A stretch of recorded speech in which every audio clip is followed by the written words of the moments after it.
Hi and welcome to Boardroom Radio's Entrepreneur Series. Today we are interviewing Mr. Jared Keane, the Managing Director of digital marketing company CouponStar. Welcome to Boardroom Radio, Jared. Thank you, good to be here. Jared, CouponStar is a unique concept which uses cutting-edge technology to bridge the gap between offline and online marketing. Can you firstly tell us how CouponStar works? CouponStar as a company, our main mission is everything's about consumer engagement online to generate an in-store response.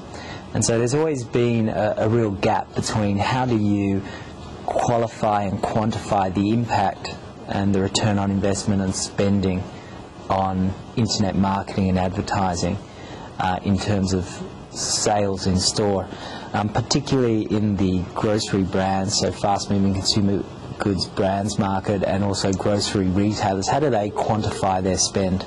And so what our company CouponStar focuses on is really looking into and using tools and mechanics to bridge that gap. So we specialise in the engagement of the consumers online and using the mechanic of a printed home coupon, which is either found off a brand website or email marketing campaign or banner ad campaign, and how using that mechanic to both motivate the consumer to engage online, also to interact, visit the website, participate in the email marketing campaign, interact, and then print their coupon or their voucher and redeem it in store. So from the marketer's perspective, they both use it as a incentive to interact and also trial the product or re-engage with the product, or as a reward for being a loyal customer. And they also get the transparency directly through the redemption of that coupon or voucher in store, what the impact of what it was of the spend online. Jared, you've sold the idea to many of the big brand FMCGs. How hard was it to educate them about this concept and get them involved in using the system? It was pretty bloody hard. Especially in Australia, where couponing as a consumer culture is not prevalent, due to the fact that the major grocery retailers, Coles and Woolworths, don't proliferate the culture through the non-acceptance of coupons, and they never have. So it was always difficult here with the FMCGs, even though that we have done ad hoc campaigns and promotions with them in Australia. It was slightly a different story as we expanded out a few years ago into the UK market and now into other Western European countries, where the FMCGs were certainly more used to using the coupon as a mechanic for various forms of sales promotion activity. The idea in part of the education and pioneering this type of technology was primarily to prove to them that it works, and that it can work as well as distributing a coupon via a newspaper, a magazine, and also what's the main concern that brand managers have was that it's secure. With all the, of course, security elements with people printing their coupons at home, it was overcoming those fears. So there was definitely a lot of hand-holding in the first few years, but due to the fact that our parent company in the United States, Coupons Inc., were proliferating that already and evangelizing it in the States a few years before, we were able to lean on them for a few live case studies and leverage that to show and help get our first few brands off the line, and after that then the ball just started rolling from there. Jared, it's certainly quite a specialised area. What was your background and how did you get involved with this idea initially? Yeah, so it certainly wasn't a boyhood dream to get into the couponing world. It's certainly not the sexiest industry around, but I actually it suited my background quite well. I come from both information systems and marketing background. I'd worked for various companies such as British American Tobacco, as well as Volvo and HCF in their various information systems or marketing capacities.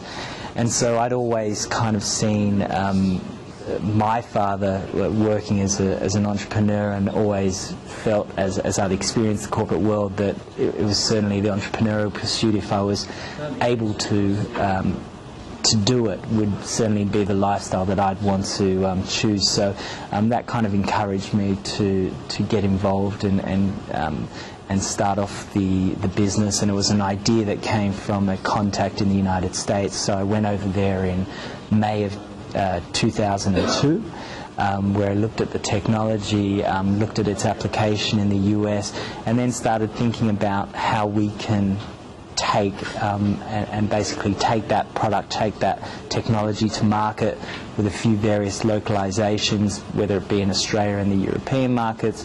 And we ended up buying the exclusive global license for that technology for outside of North America in June 2002, and so it kind of rolled on from there.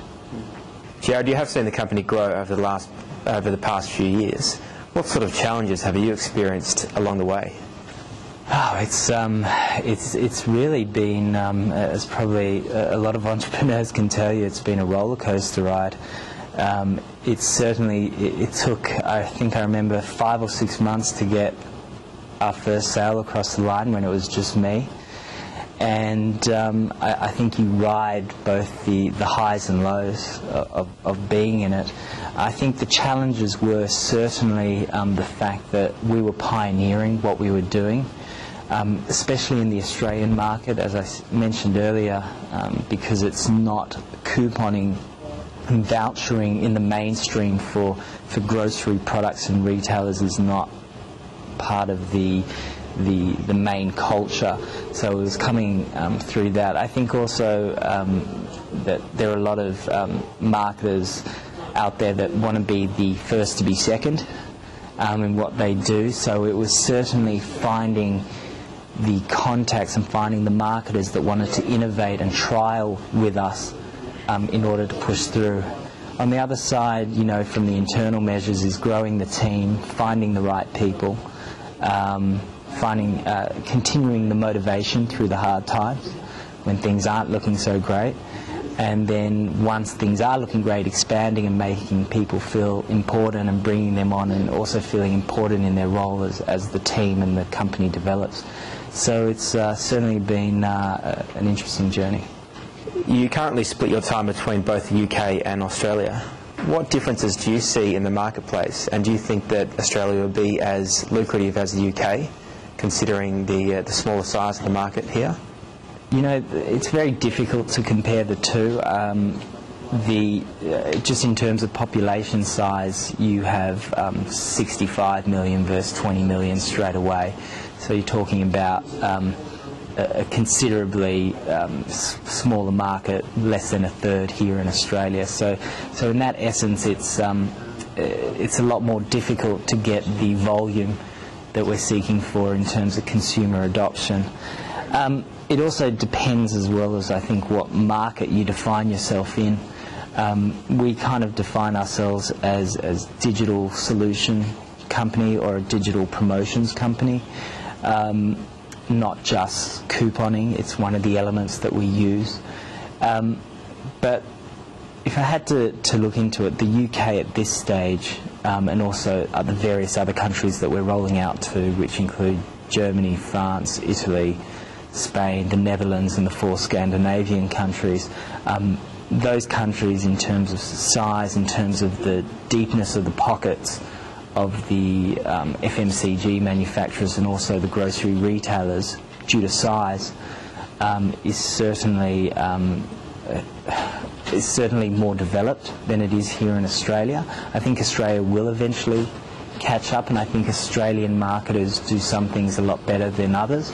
But in general, the UK market in terms of digital marketing is even known to be more advanced than the US market in many respects, winning a lot more of the digital marketing awards, etc. It's just one of the indications. So yeah, I think Australia is still an interesting market, but it does have a lot of catching up to do to the European and UK markets.